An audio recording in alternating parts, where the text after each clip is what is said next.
sa ating lahat. Ang aking morning devotion for today ay mababasa sa Revelations chapter 22, verse 1 to 3, 1 to 5. Sabi po dito, ang ilog ng buhay. So, bago ang lahat, Lord, thank you Lord for this day. Thank you Lord for the life. Thank you Lord for the life of my employers. At thank you Lord po sa aking mga magulang, kapatid sa Pilipinas. At thank you Lord sa aking YouTube at page channel. At thank you Lord po sa mga manonood. At naway ang iyong mga salita po ay tumimo sa mga manonood. In Jesus' name I pray. Amen. Naulan. Lulubog lilitaw ang winter dito.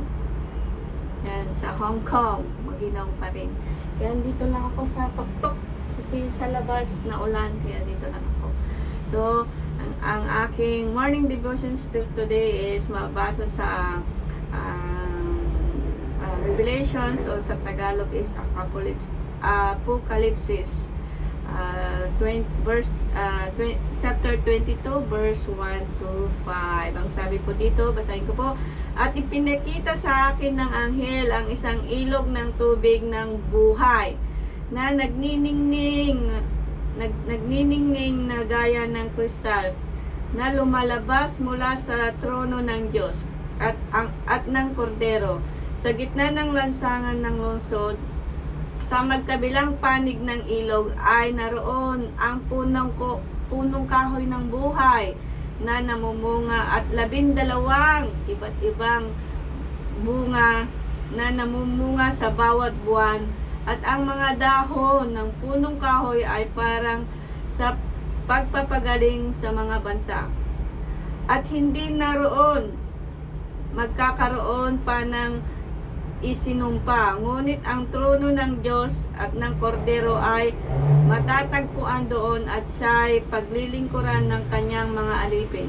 At makikita nila ang kanyang mukha, at ang kanyang pangalan ay masusulat sa kanilang mga noo. Hindi na magkakaroon pa ng gabi, at sila'y hindi nangailangan ng liwanag ng ilawan, ni ang liwanag man ng araw, sapagkat ang Panginoon Diyos ang nagbibigay liwanag sa kanila, at sila ay maghahari magpakailanman. So, alam niyo po, napakaganda to. Inuulit-ulit ko tong pakinggan sa audio sa itong Revelations. Ang sabi po dito, ang ipinakita sa akin ng anghel at isang ilog ng tubig ng buhay.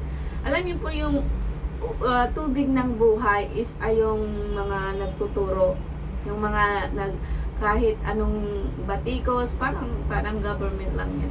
Pero ang political kasi, pagka wala ang Diyos sa buhay mo, talagang ang gusto mo na lang. But anyway, buhay ay ganyan. Kung ano man po ginagawa ng isang tao, siya rin lang po ang dadanas kung ano yung consequences nun. So, sabi dito, isang ilog ng tubig na buhay, yan, na magniningning na gaya ng kristal at lumalabas mula sa trono ng Diyos at ng Kordero.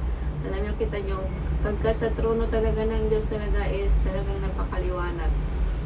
Alam niyo po yung mga, isa ngayon, yung nangyayari sa atin, lumilito yung kunwari nagsisimba.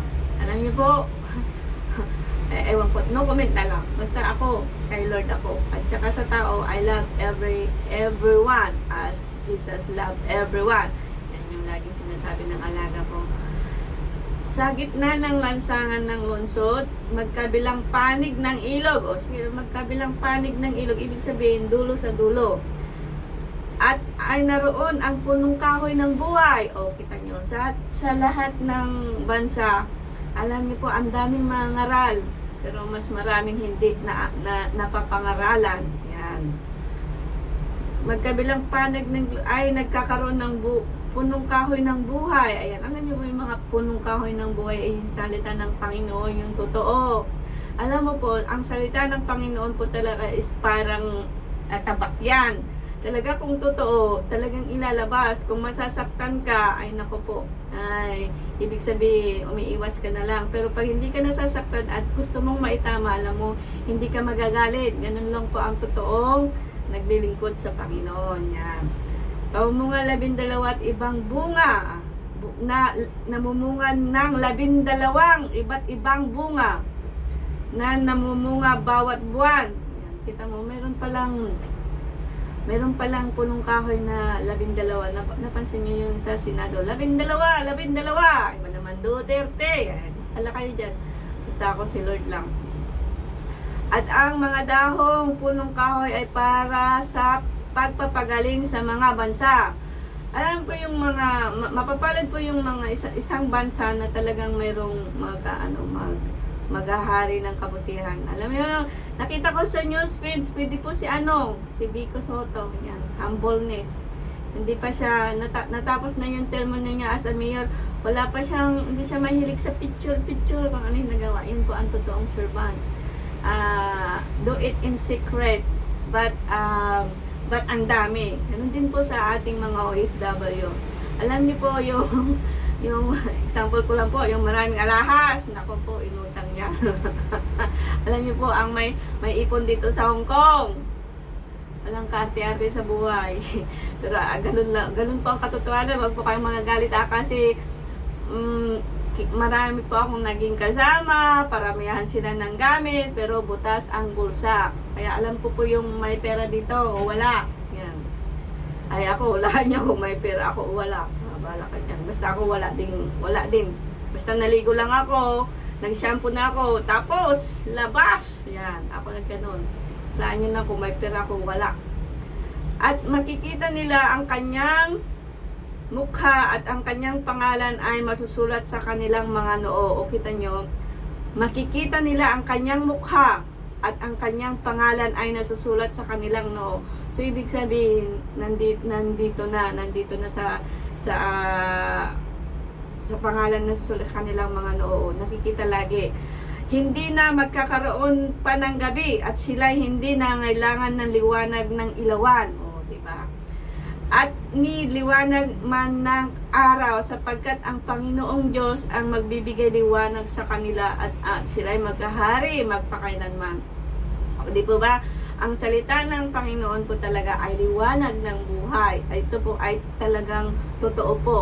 Ako po ay isa sa na-experience ko po yan kasi dati nung wala po ako sa Panginoon ay adula amin alaingak idiag sa otidakes pero tatan hanggo maibagan gamen ang mukon timadikan saan.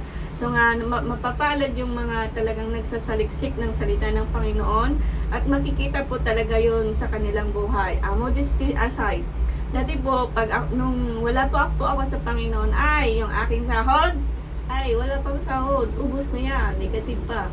But for God's glory, nung ako'y natuto na sa Bible at si Lord na siguro din nag-akay sa akin kasi kahit hindi kami inalaga ng aming magulang, iwan ko ba masunurin ako pag may nagpapayo sa akin, hindi ako sumasagot magpabala. Yan ang hindi ko nagawa ever since na bata ako, since na nag-aral ako, na kung saan ako napadpad. Alam mo, nandun yung andun yung humbleness na yung sa Ilocano is mabainak, yung sa Tagalog is na nahihiya ako. Alam mo yung may heart ako na gano'n hanggang ngayon, nahihiya pa rin ako. Ngayon, yung mga amo ko nagbakasyon, kita nyo, alam mo, gusto kong gumala pero inisip ko, linisan ko na lang yung bahay namin. Kaya, ang sarap ng pakiramdam guys na ang ating buhay ay ilaan po natin sa Panginoon dahil alam niyo po, pag may Kristo ka sa buhay mo, ay liliwanag ang lahat. Kahit yung nagbabangayan ngayon, hindi ka basta-basta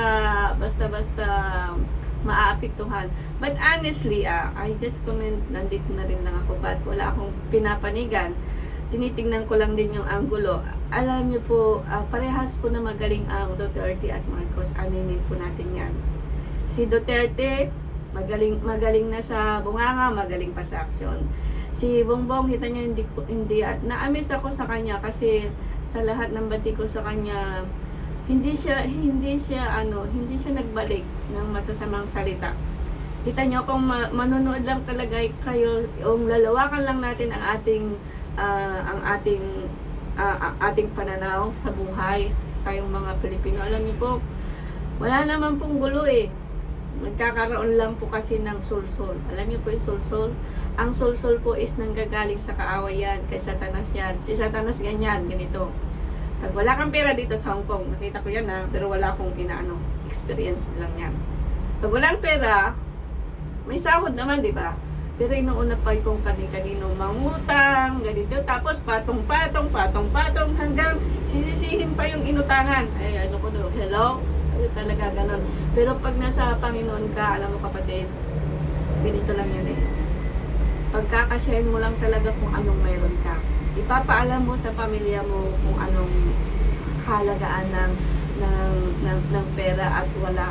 Oo, andun naman yung lahat tayo pumunta dito sa abroad para guminhawa, but is not the way na yung mangutang ka na lang. Itingnan po natin yung maiayos ng tama yung ating pamuhay, yung hindi po tayo na memorization ng iba. Alam niyo po, pagka nangutang kayo di nagbayad, imbes tahimik yung inutangan nyo, nagiging stress, kasi nga tinulungan na nga kayo pa yung matapang. Yun po yung na-experience ko. Kaya I'm thankful to the Lord kasi binigyan niya ako ng patient na heart. Kasi kung hindi ay nako po, nagado nga pa skill ko siguro ditan. Pero to God be the glory, lahat yung nangyari sa buhay ko is natuto akong doon ako natutong maging kontrolado sa aking pag-iisip, sa pananalita. Pero minsan talaga din, lahat naman tayo, ako din, nakakapagsalita pa rin ng hindi kaya. Pero yun, hindi naman yung totally na idadawn mo yung tao. Alam niyo po, ang tunay ng Kristiyano, ito na po, magalang, siyempre mabait. Mabait pa rin kayo kahit wala kang nakukuha sa iba. Yun po ang totoong at higit sa lahat po, ang fear of God po talaga. Sumusunod na po tayo sa kalooban ng Panginoon. Pag hindi ka sumusunod, hindi pa rin. Kasi ang tunay na pagsunod ng Panginoon talaga is nakikita po sa buhay. So hanggang dito na lamang po at have a nice day everyone. Bye-bye!